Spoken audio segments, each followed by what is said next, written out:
billahi minasyaitonir rajim. Bismillahirrahmanirrahim. Alhamdulillahirabbil alamin. Wassalatu wassalamu ala asyrofil anbiya'i wal mursalin wa ala alihi wa sahbihi ajma'in. Subhanaka la ilma lana illa ma 'allamtana innaka antal alimul hakim. Wa biyassiratil karim. Wa la haula wa la quwwata illa billahil aliyyil azim. Walhamdulillahi rabbil alamin. Bismillahirrahmanirrahim. Qala al-musannif rahimahullahu ta'ala wa nafa'ana wa iyyakum bihi ila rabbil alamin. Bismillahirrahmanirrahim. 145 faedah. Kita masih lagi dalam bab yang kedua, adab berkahwin.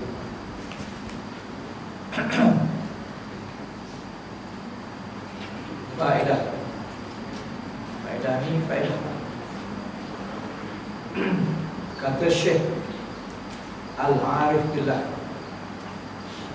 Sayyidi Abdul Wahab Sya'ran Qadasallahu sirrahu, ia nakal kemudian pindah ambil dari Syekh Mahyuddin Ibnu Arabi Qadasallahu sirrahu. Ibnu Arabi, Syekh Mahyuddin Ibnu Arabi, orang seperti Ibnu Arabi. Dia ini sangat hebat. Kitabnya tidak boleh dibaca melainkan ahli saja. Itu pun ahli ini orang yang sampai kepada maqam panabillah, baru sesuai. Kalau orang peringkat tadi mutawasid, tidak sesuai. Jadi Mahyuddin ini memang seorang hebat. Bahkan orang yang tak faham ilmu tasawuf memanggil dia zindik. Sebab apa yang disebut itu ialah yang dia dapat di alam Jabarut, alam lahut. Kata Syekh Mahyuddin, man arada najabatal walad falyuqim fi nafsihi indal jima' surat man sya'a min akadir ulama. Wa in arada an yuhkima dhalik falyujami' wa yazuru ila dhalik kal alim masalan min wara'i hijab wa yata'ammalu fi jamalihi wa yadhkuru dhalikal jamal aidan li imra'atihi wa yastafrighani fi nazar ila husni fa innahu in waqa'a lil mar'ati hamlun min al-jima' athara fi dhalikal hamli ma takhayyalahu bi qudratillahi wa yakhrujul mawlud bi tilkal manzilah wala budda. Ini cuma ikhtiar sajalah. Kalau kita nak rupa anak kita macam orang alim, kalau kita nak anak kita macam Syahrusan, ya. Kalau kita nak anak kita macam Piramli, ialah orang yang kita suka lah kan. Siapa lah pemimpin ke? Okay. Kita gambarkan rupa dia. Kita cintakan isteri kita, keelokkan dia, kebaikan dia. Jadi kata Ibnu Arabi, barang siapa berkenan akan anak dia baik, hendaklah ia mendirikan dalam hatinya ketika jima itu rupa orang yang dikehendakinya di kalangan ulama yang besar, orang yang soleh-soleh, orang yang baik rupanya dan yang baik perangainya. Gambarkan itu.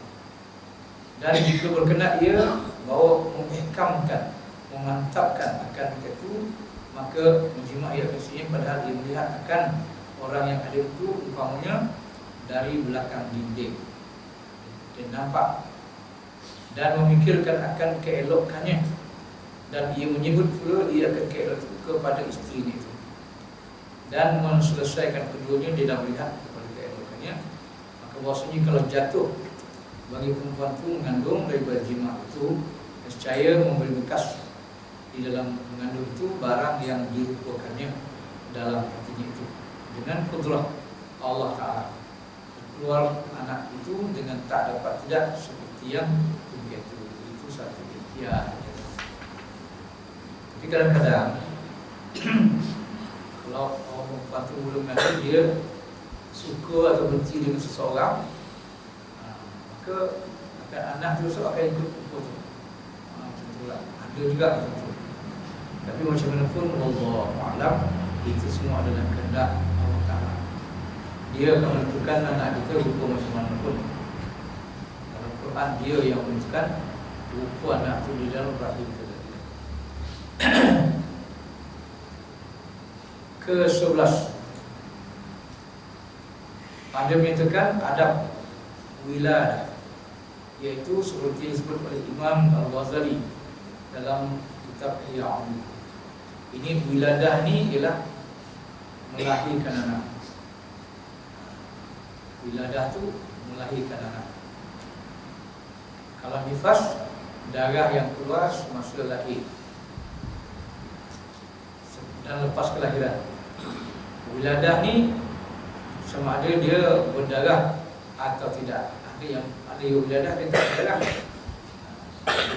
Itu makna wiladah. Jadi kalau orang mandi ada besar, kan nifas, dan darah yang keluar tu kan. Kalau darah tak keluar, itu dia mandi wiladah. Okey. Jadi dalam wiladah ni ada 5 adab. Adab pertama, bahawa jangan membanyakkan suka dengan dapat anak lelaki, dan jangan duka dengan sebab dapat anak perempuan. Kerana tiada kita ketahui bahawa yang baik itu adakah ada lelaki atau perempuan. Kerana bahawasanya beberapa banyak orang yang mempunyai anak lelaki, kemudian dia menjadi duka cita, dan beberapa banyak orang yang dapat anak perempuan, kemudian maka jadi dia suka cita. Dan lagi anak perempuan itu terlebih banyak sejahteranya dan terlebih banyak pahalanya seperti sabda Nabi SAW. Jadi masa kita nak lahirkan ingat anak tu, janganlah kita saya dapat anak lelaki suka sangat. Anak perempuan ni kurang suka sikit. Dia tak mau satu. Sebab anak tu lahir besok, baik ke tak baik bukan bergantung kepada lelaki atau perempuan. Mana yang direzeki Allah Ta'ala tu, itu anak itu. Itu maksudnya. Sebab ada orang lelaki bila dah anak lahir besar-besar, membuat kesusahan dalam hidup dia. Anak perempuan lahir pula membuat kesenangan. Dia pula macam-macam. Tapi kata kitab ni, anak perempuan lebih banyak membuat kesejahteraan dan terlebih banyak pahalanya. Nabi pun sebut. Jadi soal siapa yang akan lahir lakukan itu yang dipersoalkan. Mana yang dianugerah itu terimalah seadanya. Macam mana pun hari ini dengan kemudahan ilmu-ilmu ini, orang dapat tahu anak itu lelaki atau perempuan. Di scan tu nampak. Kalau lelaki nampak lelakinya, kalau perempuan tu nampak perempuan. Tinggal lagi dah tahu lelaki perempuan tu, jangan itu tahu. Kalau lelaki ya lelaki, terimalah seadanya. Kalau ia perempuan, terimalah seadanya. Syukur dan Allah Ta'ala akan telah memberi kita anugerah anak. Sebab anak ni pun anugerah juga. Nabi kata, man kanat lahu ibnatun fa addabaha fa ahsana ta'dibaha wa ghaddaha fa ahsana ghidaaha wa asbagha 'alaiha minan ni'mah allati asbaghallahu 'alaihi kana lahu maimanatun wa maisaratun minan nar ilal jannah. Kalau siapa ada bagi seorang anak perempuan, maka diajarnya akan dia dan membanyakkan dia akan adab, membaikkan ahsan, dan memberi dia makan wazaha, dan beri dia akan makanan, memberikan akan dia, maka membaikkan akan dia makan makanan, beri dia makan dari beri makan yang baik, dan menyempurnakan atasnya daripada segala nikmat yang menyempurnakan Allah Ta'ala atas kita, niscaya adalah anak perempuan itu baginya pada kanannya dan pada kirinya mulai daripada neraka hingga masuk dia ke dalam syurga. Itu kelebihan anak perempuan. Jadi satu syarat tadi, kita didik dia daripada kecil, kita didik dia dari. Kemudian beri dia makan makanan yang baik-baik, halal.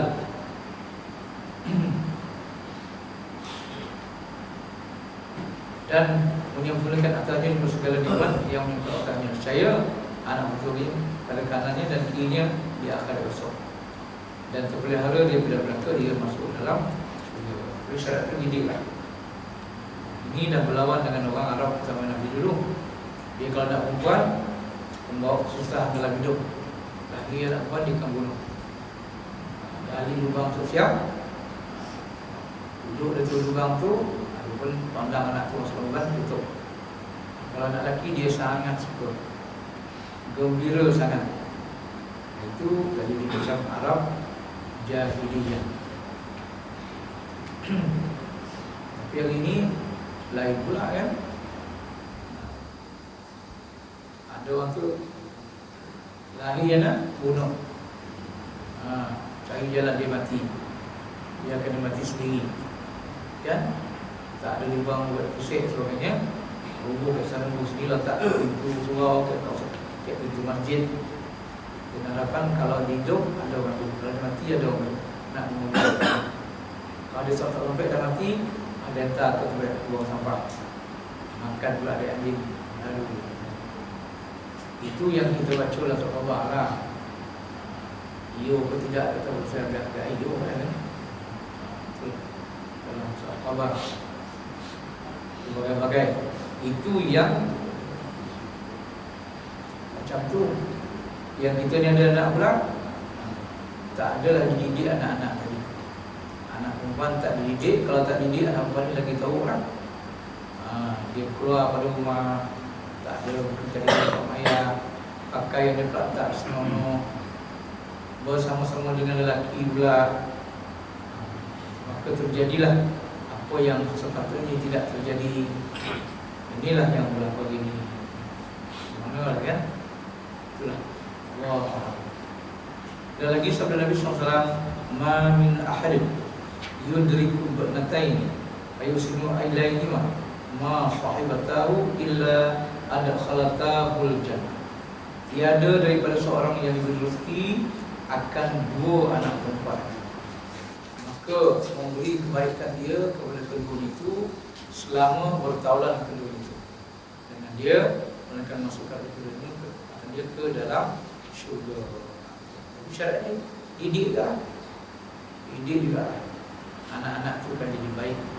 Jadi baik anak perempuan pun boleh juga membantu ayah ibu dia masuk surga.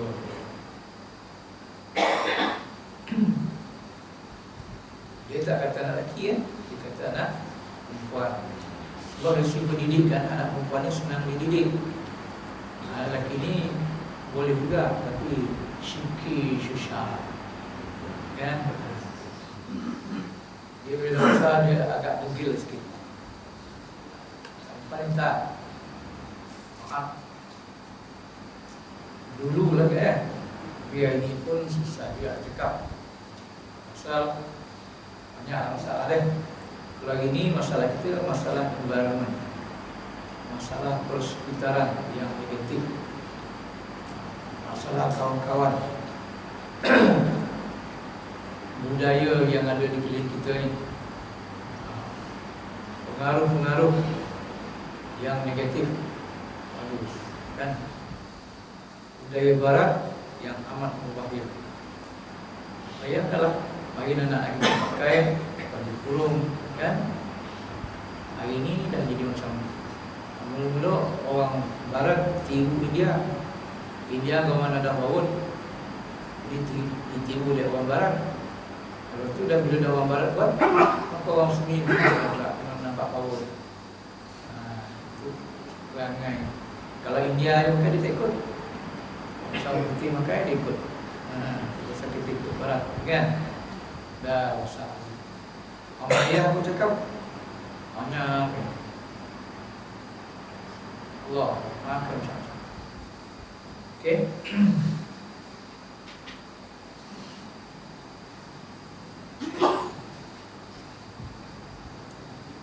Siapa ada dua anak perempuan atau dua saudara perempuan, ada dua anak perempuan atau dua saudara adik-beradik dia lah, maka beri kebaikan dia akan kedua selama bertaulan kedua-dua tu saling memberi kebaikan. dengan dia. Nescaya adalah aku dan dia dalam syurga seperti kedua-duanya. Itu mendampingkan di antara jari tangannya yang mulia itu. Mengapa? Jadi, tapi syaratnya didik kan saya. Didik juga, didik. Dan lagi sabda Nabi SAW, man kana lahu thalathu banatin aw akhawatin fasabara ala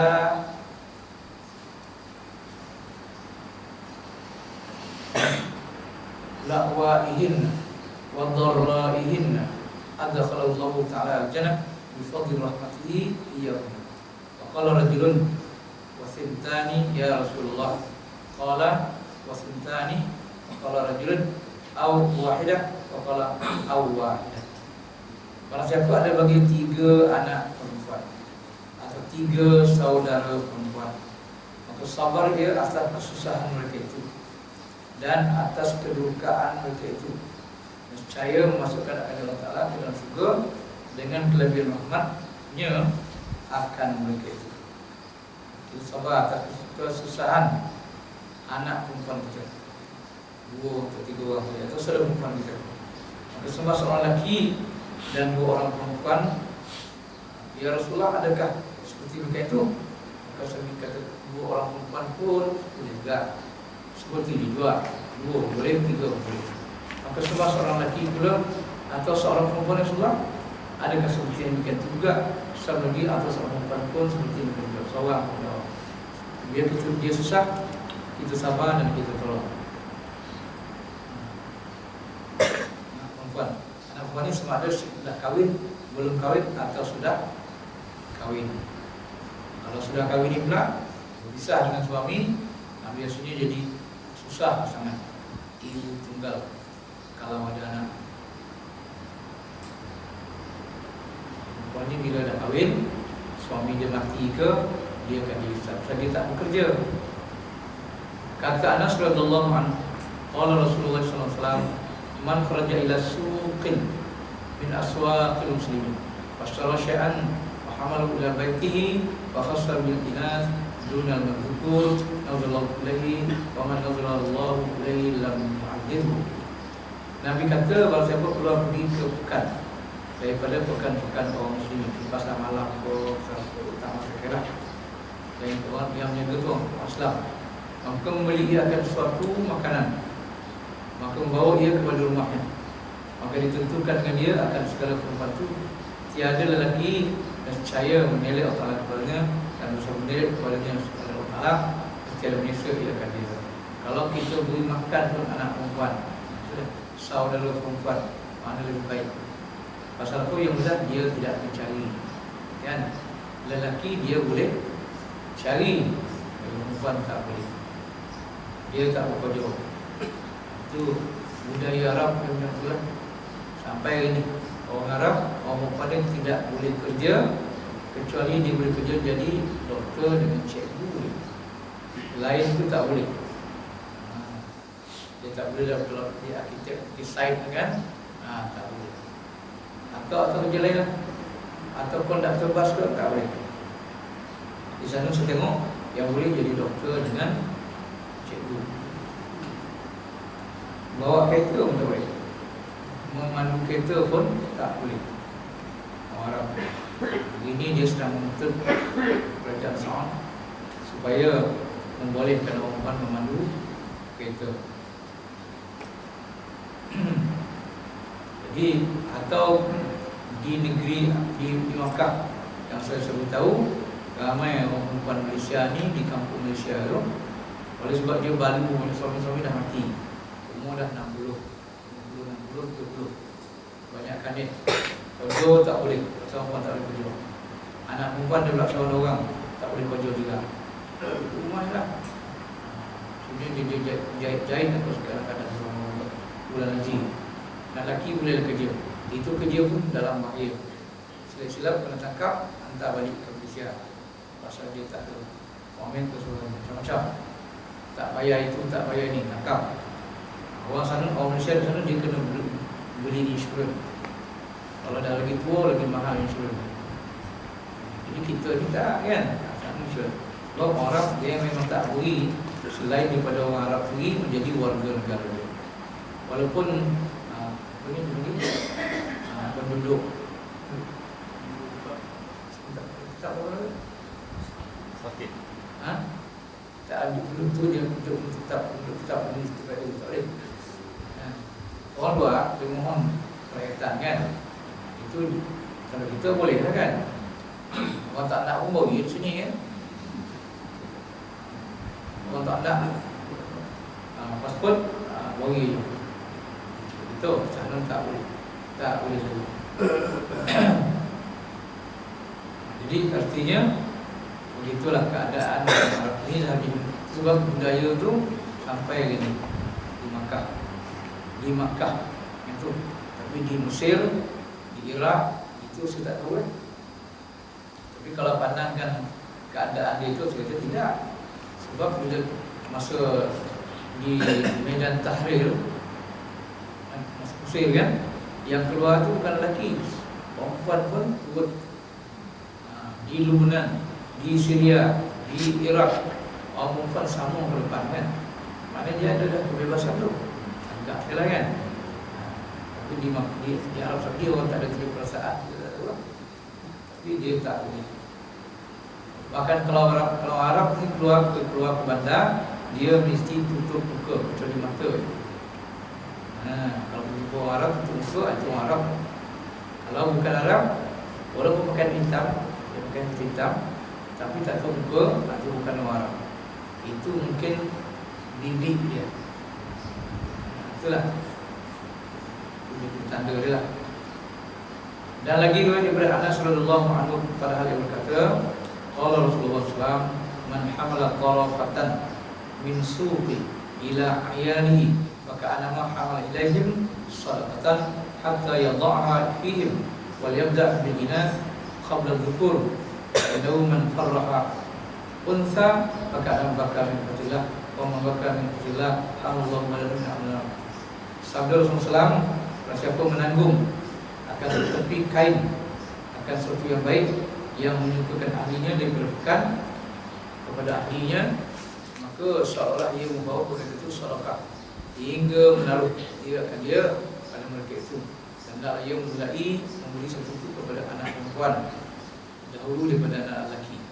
Maka kerana maksudnya kalau siapa menyukakan anak perempuan, maka seolah ia menangis daripada takut Allah Ta'ala. Kalau menangis Allah Ta'ala, dia mengharap Ta'ala badannya kenapa. Jadi maknanya jadi bawa pakai kain, mana kita bawa kain, tubuh barang dalam kain, bukan kain lah. Jadi keutamaan beri kepada anak perempuan juga. Itu maksudnya. Dan mempunyai kelebihan yang tersendiri.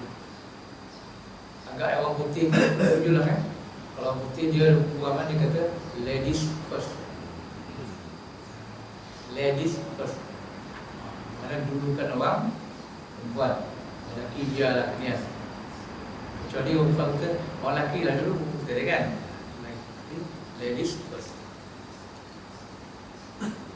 Ingat dalam askar dulu semua cerita ladies first. Ladies first. Jadi semua ladies. Apa pun. Lebih-lebih dalam soal makan. Bahkan ada pula malam dipanggil ladies night. Kan? Itu dalam askar, dalam polis, itu pula tu. Tapi cara ladies night ke ladies first tu, itu dari segi ya okey lah. Tapi tak penuh pula dalam askar tu, tak penuh. Orang yang tak ladies ni bawa isteri masing-masing. Jadi mana-mana yang tak ada isteri tinggal kampung, kita kena cari mana-mana orang Cina lah. Kita ada cari. Tak dapat cari siap. Kena dulu. Dia punya atas tu kan, mana dulu nak cari kan. Yang atas tu gaul-gaul bawah ni lah cari.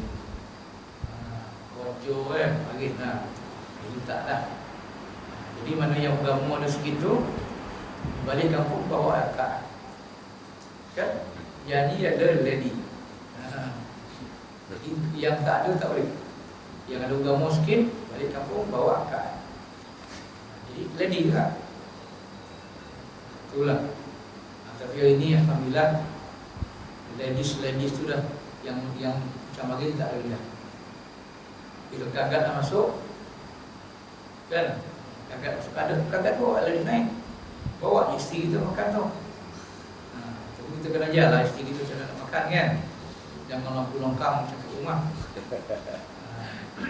Kalau lampu longkang besok kita kena panggil.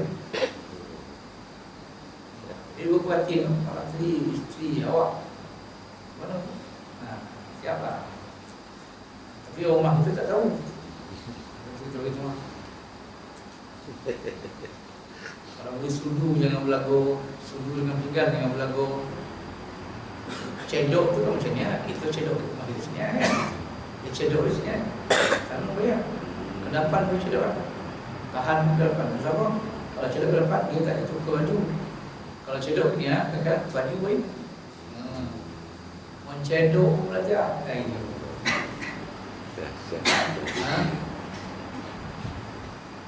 Kalau lagi meraihkan macam lagi agung kan, dia ada baju kalah. Baju di mana? Baju meskit. Dalam meskit kan? Meskit. Itulah. Tapi itu adalah budaya barat. Budaya tu makan satu asalnya ialah bila Nabi Isa sebelum dia disalib, malam tu dia belas sapur ke dalam. Panggillah kawan-kawan makan anggur dan minum air putih tu, wine. Dan air agak putih tu, wine. Wine Kan sedang dia biasa.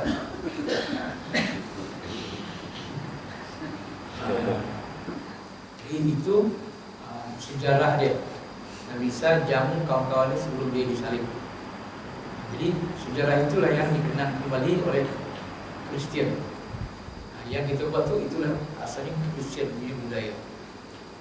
Tapi kita berkali dah supaya jangan buat itu boleh tu on dia lah. Cuma berubah. Kalau gitu minum air mula tu untuk agama Kristian kan. Hari ini tak ada. Angkat jari tu dia baca bismillah dia, kalau bismillah kan Sri Paduka Baginda yang di-Pertuan Agong. Boleh minum. Itu bismillahirrahmanirrahim kan. Ustaz kakak dalam tu baca surah berdoa. Dia tak baca surah cakap seronok kita kan. Dia baca dia Sri Paduka Baginda yang di-Pertuan Agong. Ada pula seorang tu dulu. Kita boleh seorang mai. Sri Paduka Baginda yang di-Pertuan Agong.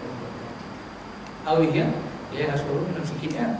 Kalau boleh tapi, tu waiter dia pula kena check. Yang anda minum kan dia kalau. Allah. Okey.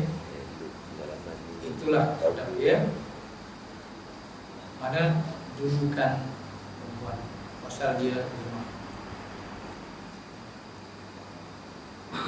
Adab yang kedua, sunat debang. Sunat dibangkan. Itulah Melayu. Gebang. Kalau macam debang tu, sunat debangkan berarti.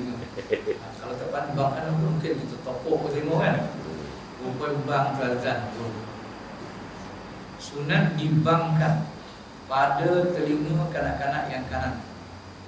Dan pada ketika diperanakkan itu, pada ketika diperanakkan itu, dan diiqamahkan pada telinganya yang kiri, kerana sabda Nabi sallallahu man wulida lahu wa maulud fa'adzana fi uzunihi al-yumna wa aqama fi uzunihi al-yusra dufi'at anhu ummus sibyan. Ini hadisnya adalah kitab Al-Adhkar. Orang man wulida, kalau siapa diperanakkan baginya mauludun, seorang anak, fa'adzana fi uzunihi, maka mengazankan dia di telinganya yang kanan dan diqamahkan pada telinga yang kiri. Nescaya diangkatkan di perutnya akan syaitan yang menyakiti akan kanak-kanak yang bernama Ummus Sibyan, yakni sama. Jadi budak-budak kecil ni nama hantu yang kacau dia ialah Sibyan. Kalau anak-anak kecil ni kita azankan di tulang kanan dia dan iqamah ke kiri, mana kalau anak tu kena sawan juga diganggu oleh Sibyan, mubek senang sikit. Itu kaedah. Tapi kalau kita tak azankan telinga kanan kiri tadi kan, nak mubek ni payah sikit. Itulah nak mubekkan budak-budak sawan. Itu dia. Jadi sebab tu bila hari yang baik lelaki, baik perempuan. Hari masa ibu sedang kalau anak lelaki azan, anak perempuan iqamah, betul kan? Tidak rasanya. Dua-dua baik lelaki perempuan semua diazan dan iqamah. Telinga kanan dan telinga kiri. Tujuan itulah tadi. Kalau dia kena sawan, sawan ni macam-macam lah. Sawan tangi, kan? Sawan tangi ni kalau malam ni masuk je waktu isyak kan, anak tu beromong tak boleh maka masuk amat kan, macam-macam lagu keluar, lagu El Ramli, lagu Piramli, lagu El Ramli semua keluar. Guru desa rumah tu tahu habis lagu tu tak ada lagu ni, nak cari pula lagu lain. Ya, dia menangis risau tu saja. Songak ya, kuliah siap. Entahlah musibah tu. Itu sebabnya lahir itu azankan, iqamahkan telinga kanan dan kiri. Dan sunat bahawa diajar akan kanak-kanak itu dari permulaan betul bidahnya itu akan la ilaha illallah supaya dalam jatuh permulaan betul-betulnya. Sebabnya bila kita azankan kat telinga budak tu, itu adalah asyhadu alla ilaha illallah. Walaupun dia tak tahu apa-apa kan, sekurang-kurangnya dah masuk dalam telinga tu la ilaha illallah. Kan yang azan tadi. Yang iqamah apa? La ilaha asyhadu la ilaha illallah. Hayya 'alas shalah, hayya 'alal falah. Qad qamatis shalah, qad qamatis shalah. Allahu akbar, Allahu akbar, la ilaha illallah. Boleh ambil tak telinga budak? Kalau nak ambil pun boleh juga. Kan itu kaedahnya. Misalkan nak buka pakai tutup telinga tu boleh, tak buka tak apa, buka pun tak apa. Yang penting azan dan iqamah. Anak Fatimah Hasanuddin dalam kitab Azkar tu cerita dalam kitab tu memang Nabi yang azankan. Dan kita ni pula kalau yang azan tu biarlah orang soleh sikit. Kalau tak ada orang soleh, siapa je lah. Bila soleh itu barakah lain kan. Okey, adab yang ketiga bahawasanya menamai kanak-kanak itu dengan nama yang baik. Kerana sabda Nabi, innakum tud'auna yaumil qiyamah bi asma'ihim, bi asma'ikum wa asma'i abaikum wa ahsinu asma'akum. Bahawasanya kamu itu disuruh pada kiamat besok dengan segala nama kamu dan segala nama bapa kamu, dan kamu perbaikanlah akan segala nama kamu. Jadi kita namakanlah anak kita tu dengan nama yang baik-baik. Elok nama kita carilah orang yang soleh-soleh dulu, lelaki. Kalau perempuan, tengoklah nama-nama sahabat-sahabat Nabi dulu kan. Banyak. Jangan main dia boleh campur dengan Muhammad cuma ayah. Dan jadi macam Mojapun ni kan. Jadi Toyota ada, Mazda ada. Sekarang ni ada sukatan nama baru kan. Ya. Dalam internet ada sukatan nama-nama moden. Ya. Okey kalau nak dia. Ini selera orang kan. Tapi itu sekarang kalau zaman orang tua dulu kan, dia cari nama tak ada. Dia nampak pun malu. Kan? Nampak pengurus, terus mana. Ada pula Kemboja kan, Kamboja mana. Itulah Pasal trend dia sekarang ni nampak macam generasi yang muda-muda yang melahirkan anak ni kan. Macam malu nak bagi nama anak dia Salmah. Nama sukatan lama. Full syllabus. Nama tu nama macam tak elok kan. Dia lagi buat apa Carilah baru. barakah. Nama Haikal tu kan. Ke mana datang Ya. Nama-nama ulama.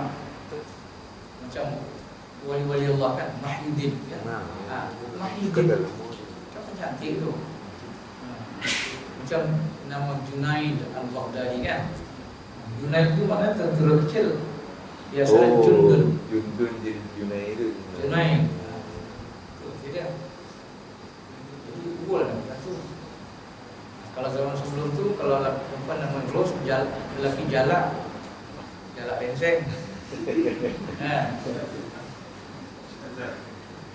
Dan macam-macam lah. Itu zaman tu. Hari ini lagi juga. Jadi berhati-hatilah. Yang elok nama Allah sebelum itu ubullah Abdu. Jadi cantik. Pasal kita ni nama Allah kan. Nama Allah ni kan banyak. Jadi Abdu, cari nama Allah. Nama sifat Allah. Malik, Abdul Malik. Ghafar, Abdul Ghafar. Ghafur, Abdul Ghafur. Itulah. Cari. Kalau kita tak boleh takabur kan, Tuhan tahu Abdul Mutakabbir. Nama tak boleh takabur. Abdul Mutakabbir. Hamba kepada Tuhan yang takabur. Tuhan yang tak boleh. Boleh. Al-Malikul Quddus, Abdul Quddus. Tapi nak betul lah. Macam Quddus dal tu sabdu. Kita ni kan dal G tu satu Abdul Quddus kita kan. Itu tak betul kan? Salah. Dia mesti Quddus, mesti fa'il. Itu. Kalau itu orang Melayu pula panggil bila Quddus tu tak boleh Quddus. Quddus. Sini tak mana, tak mana. Quddus. Quddus itu tak perlu apa orang jumpa tak perlu.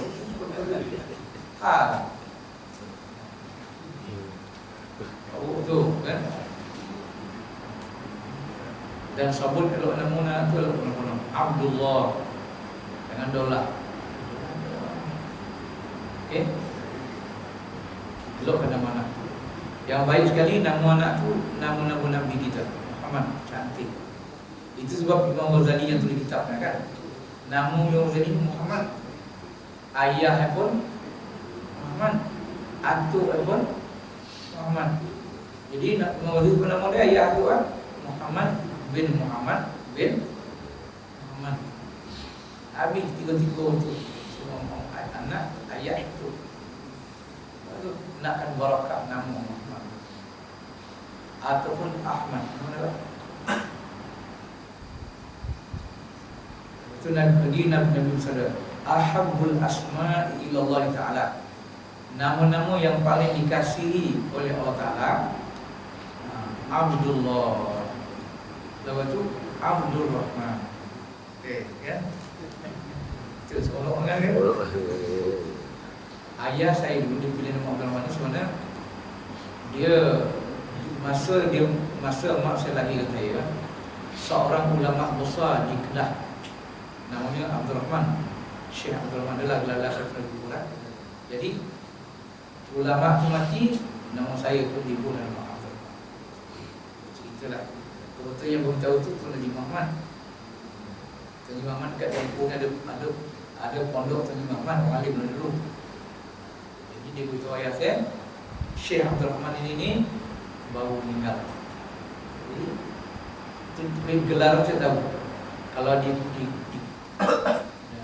di Terengganu Syekh Abdul Rahman Limbung ada kan?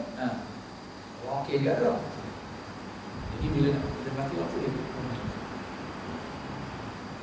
agak berkat lah. Saya duduk sini agak. Allah Allah. Tapi ada riwayat yang saya pernah dengar saya dulu lah. Tak membesar anak ni.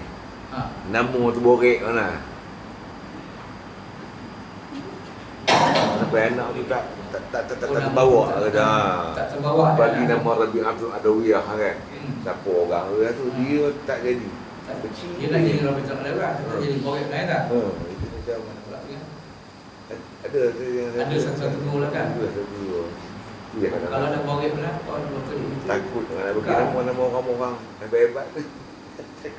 Tak ada apa. Hmm. Tak. Abdullah, hamba Allah. Sebab tak ada nama tu. Betul. Ini nama yang paling baik sekali. Nama yang paling tersuka ialah Abdullah. Lepas itu Abdul Rahman. Lepas itu apa? Abdul Rahim. Kan Bismillahirrahmanirrahim. Ini Abdullah, Abdul Rahman, Abdul Rahim. Jadi besok di akhirat besok nama kita kena panggil Muhammad, Abdullah, awal nama Allah. Abdul Rahman saya pernah kait tangan. Mungkin kalau sudah di belakang, bila panggil Abdul Rahman tu saya kena pergi ke depan. Bila ada satu. Adalah tahu juga. Okey. Yang terlebih kasih nama kepada Allah Ta'ala iaitu Abdullah dan Abdul Rahman. Malaikat Jibril itu namanya Abdul Rahman. Lepas itu syaitan yang mengganggu kita untuk makan minum ni kan nama pun Abdul Rahman juga. Syaitan pun nama Abdul Rahman. Baik namanya. Kemudian Nabi bersabda lagi, tasamu bismi wala takanu bikunyati. Nabi kata, namakan oleh kamu anak kamu dengan namaku, tetapi jangan kamu kunyahkan, gelarkan anakkan dia dengan kunyaku. Nama Nabi ialah kunyah dia Abdul Qasim. Pasal anak dia nama Abdul Qasim kan, Abdul Qasim. Kalau orang selalu dekat masjid dia apa? Subuh tu dia punya apa? Tahrim. Dia kan Abul Qasim kan. Jadi Nabi tak beri kita namakan anak kita dengan kunyah Abul Qasim. Nama kena Muhammad. Itulah maksudnya. Kata Imam Ghazali rahimahullah, qala ulama kana dzalika fi asrihi sallallahu alaihi wasallam. Idza kana yunada ya Abul Qasim wal an la fala ba'sa. Kata ulama zaman Nabi dia tidak boleh namakan anak Abul Qasim. Pasal tu Abul Qasim seorang je Nabi. Itu kita kan. Hari ini boleh dah namakan anak kita Abul Qasim ataupun Qasim. Qasim Qaf bukan K. Kalau K tu itu Firauni. Kasih, kan? Itu Firauni kasih. Itu salah. Dia Qasim. Walan sekarang ini fala ba'sa. Tak apa boleh dah namakan anak kita Abul Qasim. Dulu masa Nabi dulu dia tak boleh. Pasal Abul Qasim itu seorang je Nabi Muhammad kan. Orang lain tak ada Abul Qasim. Walaupun gelaran kunyah, masa dia nak dia nama ada Abul Qasim. Tak tahulah kenapa Nabi tegak. Agak saya ni agak kan. Bila Nabi ni punya Abul Qasim, takut dia jadi sedih. Pasal dia terkonang dekat anak dia Qasim tadi. Dia anak lelaki semua mati kecil. Anak lelaki semua mati kecil. Jadi bila dia mati itu kan dia sedih lah Allah. Dan Nabi tak ada anak lelaki yang sempat kahwin. Kecil dia mati. Kenapa orang Nabi Allah Ta'ala bagi dia tak? Dia ada Nabi ada anak lelaki tak? Tak ada. Tapi kecil lelaki. Maknanya tak ada meninggalkan zuriat. Artinya kalau Nabi ni adalah anak lelaki, tak tahulah dunia mungkin. Ya, pasal pemujaan orang dengan Syiah tu bawa anak perempuannya si Fatimah kan. Anak Fatimah tu cucu Fatimah dipuja sama-sama. Itu anak Fatimah tu ada anak Ali juga kan. Ali juga. Itu bagian mengelakkan jangan berlaku. Bila dia mengumumkan ni pun disuruh ataupun dimatikan. Anak tu dimatikan. Macam Ali ni, saya belajar sejarah dulu sekolah. Tak tahu kubur si Ali tu ada di Iraq. Yang saya baca dalam sejarah, Ali ni bila dia dah mati, Sebelum dia mati dia beritahu anaknya, engkau dah mandi ke dalam sembahyang ini, kalau letakkan aku di atas dur-dur Jabarut. Lepas itu kodam ni kau umankan dalam kaldu. Sebelum aku mati diumankan dulu.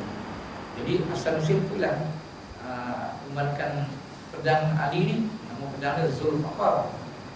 Tapi Ali Nusin pakai dalam zaman ke situ pakai. Ada lagi jumpa balik rumah tanya Ali ke lambat belum? Dah ya. Bila pula pengumuman? Belum pengumuman dah. Dia tahu. Hakiman balik. Dia umat balik. Bila capai kodam Ali itu dalam kalzum, percaya apa lagi tak? Jadi kenapa pula satu? Takut jadi nak sasaran kan? Iyo boleh campak ke laut kau, iyo boleh percaya, itu tak ada satu. Dalam sejarah itulah. Lepas itu sudah Ali